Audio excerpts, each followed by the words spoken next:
এক ঘোষকে চুপ করাতে না করাতেই আর এক ঘোষের চামচারা ব্যক্তিগত আক্রমণ নিয়ে লাফিয়ে পড়ল। রাজনীতিটা, বাংলার রাজনীতি যে কতটা অর্বাচীন এবং মূর্খদের দখলে চলে গেছে, এই সমস্ত ব্যক্তিগত আক্রমণ থেকে না খুব ভালো করে উপলব্ধি করি। কিন্তু আমার নীতি তো আপনাদের আগেই বলে দিয়েছি, কাউকে কিছুই বলি না, যে যেমন পাচ্ছে যা খুশি করে। কিন্তু কেউ যদি ব্যক্তিগত আক্রমণ করে এবং ব্যক্তিগতভাবে কাটিয়ে দেওয়ার চেষ্টা করে, তাহলে সেই কাটি ঘুরিয়ে আছলা বাঁশ হয়ে তাদের পেছনেই ঢুকিয়ে দিতে সবচেয়ে ভালো আমি পারি। এক কুণাল ঘোষকে চুপ করিয়ে দিয়েছিলাম, আপনারা সেই ভিডিও দেখেছেন। তৃণমূলের মুখপাত্র কুণাল ঘোষের কথা বলছি, যিনি নিজের মুখে আমার নাম নিয়েছিলেন।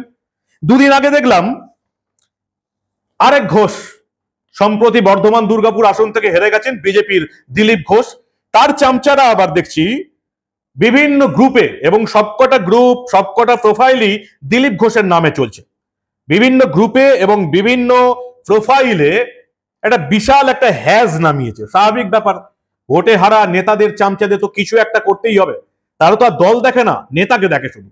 দল কি করলো না করলো, শত্রু কারা, এসব দেখার সেই সব চামচা, মূর্খ চামচাদের কোনো দরকারই নেই।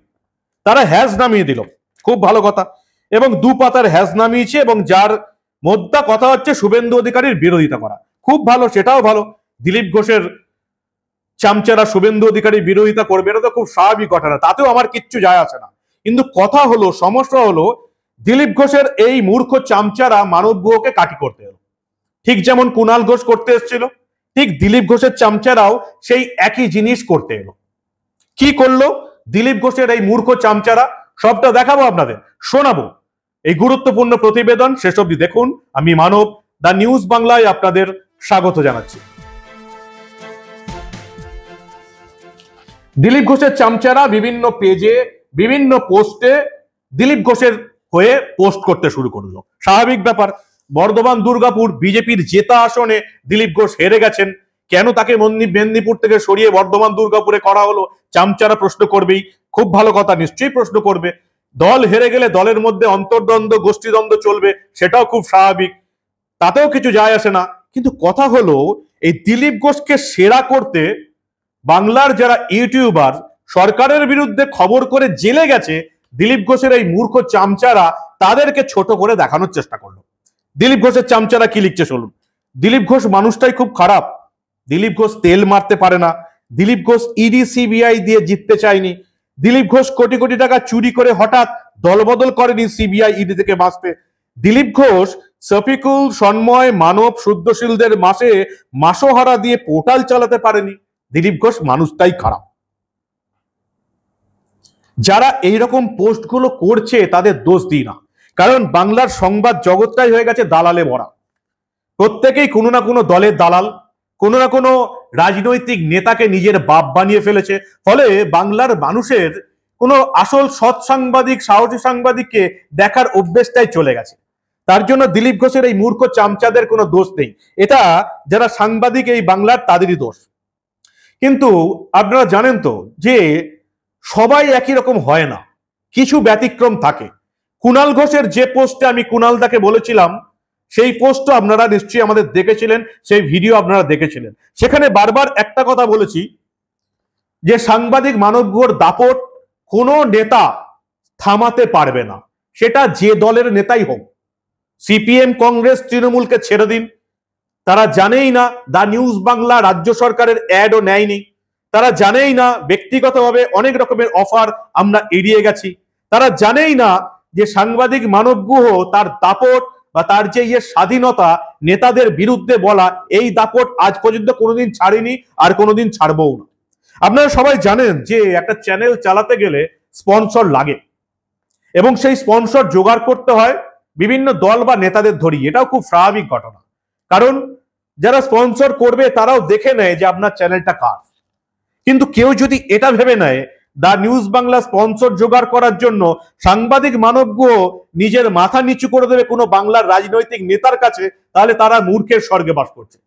যারা দা নিউজ বাংলার দর্শক, তাদেরকে আবার পরিষ্কার কথা বলে দিই, আজকের এই প্রতিবেদন করার সময় পর্যন্ত আমাদের চ্যানেলে কোনো রাজনৈতিক দলের বিজ্ঞাপন ঢোকেনি। কোনো সরকারি বিজ্ঞাপন ঢোকেনি, কোনো বেসরকারি বিজ্ঞাপন ঢোকেনি। আমাদের যারা দর্শক, যারা এই প্রতিবেদন দেখেন এবং প্রতিবেদন শেয়ার করেন, তাদের দেখার জন্য গুগল যে পয়সা দেয় সেখান থেকেই আমাদের ইনকাম হয়। ফলে ভবিষ্যতে কি হবে জানি না। যদি এই টিম দা নিউজ বাংলার আরো টিম বাড়বে, অফিস বাড়বে, এই টিম বাড়ানোর জন্য যদি কেউ স্পন্সর করেও থাকে, সাংবাদিক মানবগুলো কোনো দাদার কাছে মাথা নিচু করবে না। কোনো দাদার কাছে নয়, মানে কোনো দাদার কাছে নয়। এই দাপট আমি যেটা আপনাদের সামনে দেখাই, এই দাপট কোনো রাজনৈতিক নেতার জন্য বা তার টাকার জন্য আমি ছাড়বো না। এটা আমি আপনাদের গ্যারেন্টি দিলাম। সেই নেতা যে কেউ হতে পারে। ওই যে প্রথমে যে তিনটে দলের নাম বললাম, সিপিএম, কংগ্রেস বা তৃণমূল ছেড়ে দিন, বিজেপির কোন নেতার কাছেও এই মানবগো নিজের মাথা কোনোদিন বিক্রি করবে না। এটা দিলীপ ঘোষের মূর্খ চামচাদের জানা উচিত। দিলীপ ঘোষের চামচারা ঝড় তুলে দিল, হ্যাজ নামালো। এই হ্যাজটা যদি ভোটের সময় বুথে গিয়ে দাঁড়াতো, তাহলে দিলীপ ঘোষ এত ভোটে হারতো না। সবাই সোশ্যাল মিডিয়ায় বিপ্লবী। সেই একই প্রশ্ন 2019-এ দিলীপ ঘোষের আমলে 18টা সিট পেয়েছে, কে অস্বীকার করেছে? সেই সঙ্গে দিলীপ ঘোষের সঙ্গে মুকুলের নামটাও করতে হবে, মুকুলদার নামটা ভুলে গেলে হবে না। মুকুল রায়, দিলীপ ঘোষ, শুধুমাত্র দিলীপ ঘোষের ক্রেডিট এটা বললে তো বাংলার মানুষ শুনবে না। কিন্তু কথা হচ্ছে 2019-এ 18টা সিট পেয়েছিলেন, দিলীপ ঘোষ রাজ্য সভাপতি ছিলেন, কে অস্বীকার করেছে? কেউ অস্বীকার করেছে যে দিলীপ ঘোষের এই বিজেপিকে এই বাংলায় দাঁড় করানোর জন্য কোনো ক্রেডিট নেই? আমি তো অস্বীকার করি না। অবশ্যই দিলীপ ঘোষের ক্রেডিট আছে, অনেক ক্রেডিট আছে। এই বাংলায় বিজেপিকে দাঁড় করানোর পেছনে দিলীপ ঘোষের ক্রেডিট আছে, এটা আমি জোর গলায় স্বীকার করি। কারণ আপনারা জানেন আমি তথ্য প্রমাণ ছাড়া, কোনো যুক্তি ছাড়া কোনো কথা আমি আপনাদের বলি না। কিন্তু 2019 সালে 18টা সিট পেয়ে লাভটা কি হয়েছে? সংগঠন গড়ে উঠেছে। উত্তর কলকাতায় বিজেপির দুটো অফিস থাকার জন্য সামান্য হলেও কিছু সংগঠন আছে, ভোটের বাজারে প্রতিফলিত হয় না। দক্ষিণ কলকাতা কোথায় সংগঠন? সামান্যতম সংগঠন আছে বিজেপির দক্ষিণ কলকাতাতে? পুরোটাই তো তৃণমূল দেখে। খুব অবাক হচ্ছেন, দক্ষিণ কলকাতায় কোথায় সংগঠন? বাংলার বিভিন্ন জেলায় কোথায় সংগঠন? কোনো সংগঠন আছে? যাদের সামান্য ক্রেডিটেবিলিটি আছে, যারা ভোটটা কি জিনিস জানে, যারা বুথ ম্যানেজমেন্টটা জানে, তারাই একমাত্র ভোটে জিতেছে। আর কোথায় সংগঠন? সংগঠনের জন্য ভোটে জিতেছেন কোথায়? উত্তরবঙ্গ ছাড়া। এবং উত্তরবঙ্গ বিজেপির নয়, উত্তরবঙ্গ যে সংগঠন চলছে সেটা পুরোটাই হচ্ছে আরএসএস এর সংগঠন। সামান্য যারা রাজনৈতিক তথ্য জানে তারা সবাই জানে আরএসএস নিজের সংগঠন ওখানে বাড়িয়েছে, যে সংগঠনের জন্য বিজেপি ওখানে জিতছে। খুব পরিষ্কার কথা, শুনতে খুব খারাপ লাগলো। তাহলে দিলীপ ঘোষের ক্রেডিটটা কোথায়? 2019-এ 18টা সিট পেয়েছি, এটা যদি ক্রেডিট হয়, তাহলে সেই কবে ঘি দিয়ে ভাত খেয়েছি সেই গন্ধ কি আজকেও শুকে যাবেন? তাহলে জেতা সিটে কেন দিলীপ ঘোষ জিতলেন না? বর্ধমান দুর্গাপুর আসন তো জেতা সিট, কেন দিলীপ ঘোষ জেতেনি? মেদিনীপুর তো দিলীপ ঘোষের জেতা সিট, কেন অগ্নিমিত্রা পল জিততে পারলেন না? মারফাটটাই মারছেন মারুন, কিন্তু অন্যকে ছোট করতে যাবেন না। কি লিখলেন আপনারা? দিলীপ ঘোষ, শফিকুল, সন্ময়, মানব শুদ্ধশীলদের মাসোহারা দিয়ে পোর্টাল চালাতে পারেনি। দিলীপ ঘোষের এই মূর্খ চামচাদের বলি, কোন নেতা মানব গোকে মাসোহারা দিয়ে কিনতে পারবে না। সেটা দিলীপ ঘোষই হতে পারে বা বিজেপির যে কোনো নেতাই হতে পারে। আরো একবার বলছি, চ্যানেল চালাতে গেলে স্পন্সর লাগে, কিন্তু কেউ যদি ভেবে নেয় যে স্পন্সর দিয়ে মানব গোর দাপট কমাতে পারবে, তাহলে তারা মূর্খের স্বর্গে বাস করছে। আর এই দিলীপ ঘোষের চামচাদেরও বলছি, কুণাল ঘোষ আমার নাম মুখে নিয়ে এমন অবস্থা হয়েছে, তাকে চুপ করে দেওয়ার জন্য অনেক কিছু করেছি। বিনা কারণে কাটি করতে আসবেন না। নিজের দলে দলাদলি করছেন, শত্রুকে সেটা ভুলে গেছেন। এবং আমার মনে হয় এই দিলীপ ঘোষের নামে যে পেজগুলো চলছে, সেটা অর্ধেকগুলো তৃণমূল চালায় বা তৃণমূলের টাকা দিয়ে পোষা লোকগুলো চালায়। সেই জন্য দিলীপ ঘোষের নাম নিয়ে দিলীপ ঘোষকে বিপদে ফেলছে, গোটা বিজেপিটাকে বিপদে ফেলছে। দিলীপ ঘোষ, আমি জানি না দিলীপ ঘোষ আদৌ জানেন কি না যে তার নামে পেজ খুলে কি সব চালাচ্ছে তার এই মূর্খ চামচারা। আর যারা হুলিয়ে শেয়ার করছেন, অফিসে একবার আসুন, দেখে যান একটা ছোট ঘরের মধ্যে কিভাবে অফিসটা চলছে। তার জন্য বিজেপির কোনো নেতার টাকার প্রয়োজন হয় না। ব্যক্তিগত সাহায্য পাই, কিন্তু সেটাও হচ্ছে বিভিন্ন উপকরণ কেনার জন্য। এবং যে কোম্পানি টাকা দেয় তারা নিজেদের বিজ্ঞাপন আশা করে না, আর যে মানুষগুলো টাকা দেয় সেই মানুষগুলো নিজেদের প্রচার আশা করে না। উত্তরবঙ্গ থেকে যে মানুষটা আমাদের কর্মীদের চা খাওয়ার জন্য চা পাঠায়, তারা আমাদের জন্য কিছু আশা করে না। তারা শুধুমাত্র দা নিউজ বাংলাকে ভালোবেসে পাঠায়। আর দিলীপ ঘোষের চামচারা যে লিখে দিলেন মাসে মাসেও হারা দেয়, যদি প্রমাণ করতে পারেন সাংবাদিকতা ছেড়ে দেবো। দিলীপ ঘোষ অনেক দূরের কথা, বিজেপির কোন নেতা, বারবার বলছি, বিজেপির কোন নেতা মাসোহারা দিয়ে সাংবাদিক মানবগুয়োকে কিনতে পারবে না। যদি কিনতো তাহলে চ্যানেলের খবরগুলো অন্য রকমের হতো। দা নিউজ বাংলা আপনারা খুলে দেখুন কি কি খবর গেছে। ভারতের ফ্যান্টম অজিত দোভাল, তাকে যে মোদী সরকার নতুন করে নিয়োগ করতে চলেছে, ব্রেকিং নিউজ কোথা থেকে পেয়েছেন? দা নিউজ বাংলায়। খবরগুলো দেখুন, দেশের খবর, বিদেশের খবর, রাজ্যের বিভিন্ন খবর। এই যে লিফট অ্যান্ড বাউন্স কোম্পানি, অভিষেক বন্দ্যোপাধ্যায়ের কোম্পানি, এই নিয়ে টানা 1 বছর খবর কারা করে গেছে, ভালো করে দেখুন খবরগুলো। কোনো দাদার হয়ে খবর করি না, কোনো দাদার হয়ে খবর করবও না। খবর খবরের জায়গায় থাকবে। রাজ্যে পরিবর্তন চাই, কারণ এই চোর দুর্নীতি বা সরকারটাকে এই রাজ্যে যতদিন থাকবে রাজ্যের বিপদ, দেশের বিপদ। দুবাই থেকে ড্রাগস আসছে, রোহিঙ্গা ঢুকে যাচ্ছে, অস্ত্র কারবার হচ্ছে। এই রাজ্য সরকারটার পরিবর্তন দরকার, এবং তার জন্য এই মূর্খ দিলীপ ঘোষের চামচারা নিজের দলের বিরোধিতা করতে পারে ঠিকই, কিন্তু আমাদের খবর খবরের মতোই চলবে। দিলীপ ঘোষ তার চামচারা কি এটা জানে যে এই দিলীপ ঘোষের ফ্ল্যাটের দলিল সিবিআই হানার সময় শিক্ষক নিয়োগ দুর্নীতিকাণ্ডে, এই চাকরি নিয়োগ দুর্নীতিকাণ্ডে অভিযুক্ত দালাল প্রসন্ন রায়ের বাড়ি থেকে কেন এলো? এটা কি এই মূর্খ চামচারা জবাব দিতে পারবে? আর আগে তো বললামই, কোথায় সংগঠন? দিলীপ ঘোষ সভাপতি ছিলেন, সংগঠন কোথায়? দক্ষিণ কলকাতায় শূন্য।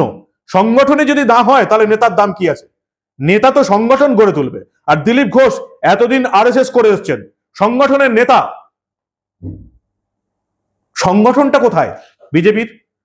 দিলীপ ঘোষকে কারা প্রশংসা করেন? তৃণমূল। ফিরহাদ হাকিম প্রশংসা করছেন, সৌগত রায় প্রশংসা করছেন, কুণাল ঘোষ প্রশংসা করছেন।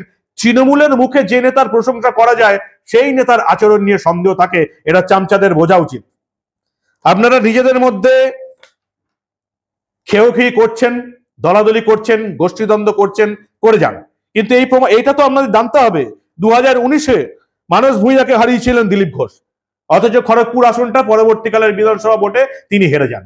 নিজের আসন যিনি রক্ষা করতে পারেন না, তার সংগঠন কোথায়?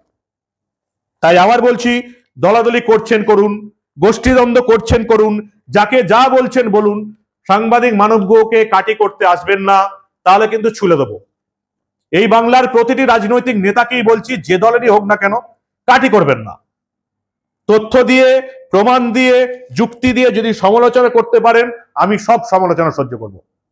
কিন্তু অকারণে যদি কাটি করতে আসেন, অনেকেই দেখলাম সেই পোস্টগুলো শেয়ার করেছেন দিলীপ ঘোষের পেজ থেকে। তাদের নামগুলো উল্লেখ করতে পারতাম, আমি করলাম না, আপনারা বিপদে পড়ে যাবেন।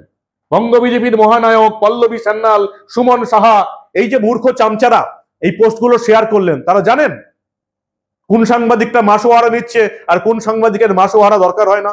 সবাইকে নিজের মতো ভাবার রোগটা কিন্তু এবার আপনাদের ছাড়তে হবে, না হলে আপনারাও বিপদে পড়ে যাবেন, আপনার নেতার ধুতি নিয়েও টানাটানি পড়ে যাবে। কি ভাবছেন আপনারা? আপনাদের মূল্যবান এবং গুরুত্বপূর্ণ মতামত জানান দা নিউজ বাংলার কমেন্ট সেকশনে। আর প্রত্যেকটি রাজনৈতিক নেতা এবং তাদের চামচাদের আবার একবার ওয়ার্নিং দিয়ে দিলাম, কাটি করতে আসবেন না বিনা কারণে। সব সাংবাদিক বিক্রি হয় না। আর দা নিউজ বাংলার যারা প্রতিদিনের দর্শক, তাদেরকে একটা কথা আরো একবার বলছি, গ্যারান্টি দিয়ে বলছি, সাংবাদিক মানবগুয়ো কোনো স্পন্সরের জন্য এই বাংলার কোন রাজনৈতিক নেতার কাছে মাথা নত করবে না। আপনাদের গুরুত্বপূর্ণ এবং মূল্যবান মতামত জানান দা নিউজ বাংলার কমেন্ট সেকশনে। আর দেখতে থাকুন দা নিউজ বাংলা। শুধু রাজনৈতিক খবর নয়, শুধু নেতাদের খবর নয়, গোটা দেশের খবর, গোটা বিশ্বের খবর, এই বাংলার কোনায় কোনায় কি হচ্ছে, হাইকোর্টে কি হচ্ছে, রাজ্য সরকারের দুর্নীতির খবর যদি দেখতে চান, তাহলে দা নিউজ বাংলায় চোখ রাখুন। আর যারা দাগিয়ে দেবার চেষ্টা করছেন, খবর কিন্তু আপনাদের দাগাতে দেবে না। আমাদের চ্যানেলের যা খবর হচ্ছে, তাতে সাংবাদিক মানবগুয়ো এবং দা নিউজ বাংলাকে আপনারা চেষ্টা করলেও দাগাতে পারবেন না।